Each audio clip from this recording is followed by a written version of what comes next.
కానీ చదవండి ఉన్నది ఆ క్యూఆర్ కూడా ఎట్లా చేయాలి ఒకసారి చెప్పండి. ఆల్రెడీ ఎవరు క్యూఆర్ చేశారండి. క్యూఆర్ ప్రాసెస్ చేసిన ఎవరున్నారు? ఈ క్యూఆర్ రీడ్ చేసిన ఎవరు రీడ్ చేశారా? మీరు చేశారా? చేశారు కదా, మీరు ఎక్స్ప్లెయిన్ చేయండి. అదేనండి, తర్వాత దీన్ని ఎక్స్ప్లెయిన్ చేయండి అంటున్నా. ఆ పార్ట్ మీరు తీసుకోండి.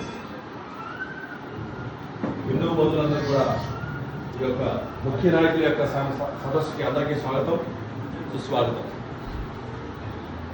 ఈ కరపత్ర విశేషాన్ని చదువుతాను. అందరికీ తెలుగు వచ్చినా కూడా వింటే, శ్రవణంతో వింటే, అంటే మనం చదివిన దాని కన్నా విన్నదానికి మన ఋషులు మునులు కూడా విని నేర్చుకుంది ఎక్కువే, బలంగా నిలబడి ఈ కాలం వరకు కూడా 4 వేదాలు ఇప్పుడు వినపడుతున్నాయని కారణం ఏంటంటే విన్నది ముఖ్య సరస్వతి. అందుకోసం తప్ప మీరు రాదని కాదు, వచ్చిన ప్రయత్నం. విశ్వ హిందూ పరిషత్ ఆంధ్రప్రదేశ్, చలో విజయవాడ, 5వ తారీఖు జనవరి 2025. దేవాలయాలు రక్షించుకుందాం. హైందవ శంఖారావం బహిరంగ సభ ఆహ్వానం. తిరుమల తిరుపతి దేవస్థానంలో శ్రీ వెంకటేశ్వర స్వామి వారి ప్రసాదం యొక్క పవిత్రత విషయంలో వెలువడిన సమాచారం ప్రపంచవ్యాప్తంగా హిందువులను దిగ్భ్రాంతికి,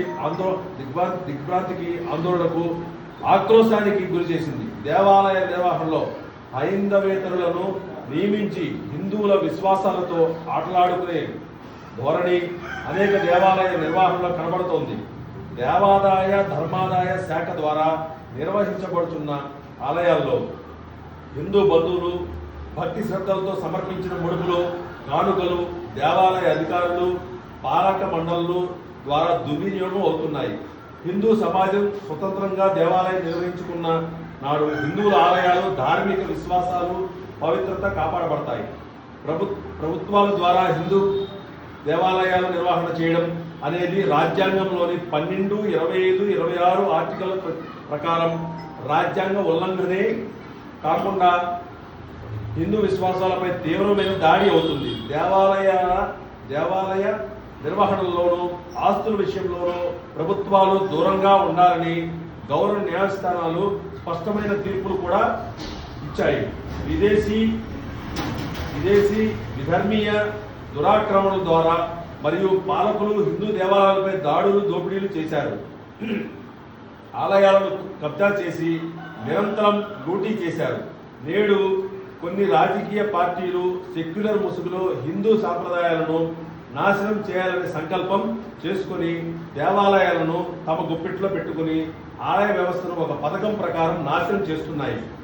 దేశం స్వతంత్రాన్ని పొంది 77 సంవత్సరాలు పూర్తి అయినా హిందువులకు మాత్రం తమ దేవాలయాలను తాము నిర్వహించుకునే స్వతంత్రత నేటికీ లేదు. హిందూ దేవాలయాలను ప్రభుత్వ నియంత్రణ నుండి విముక్తి చేసి స్వయం ప్రతిపత్తి కలిగిన ఒక ఉత్తమ ధార్మిక వ్యవస్థకు అప్పగిస్తూ వెంటనే చట్ట సవరణ చేయాలని విశ్వ హిందూ పరిషత్ ఒక జాతీయోద్యమాన్ని శ్రీకారం చుట్టింది.